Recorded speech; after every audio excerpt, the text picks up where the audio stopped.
এই মানুষগুলা আসলে 42 ডিগ্রি তাপমাত্রার ভিতরে যেভাবে কাজ করতেছে ওই তুলনায় আমরা অনেক ভালো আছি। এই যে ওই ভিতরের থেকে মাল আনতেছে, আনার পরে আপনাকে এই যে গাড়িতে লোড করতেছে, দেখছেন তাপমাত্রা কি পরিমাণ।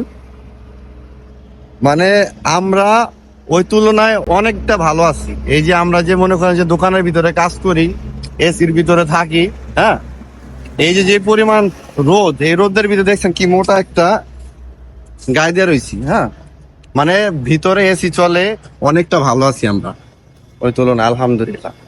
মানে মানুষের কাজ দেখলে, মানুষের মানে কষ্ট দেখলে মানে ভাবি যে আসলে তারা বিদেশে আসার পরে কতটা কষ্ট করে। আপনারা অনেকে মনে করেন যে নাকি বিদেশে আসলেই নাকি লাখ লাখ টাকা কামানো যায়। ভাই টাকা কামানো যায় ভাই, কিন্তু কষ্ট করতে হইব, অবশ্যই কষ্ট করতে হইব।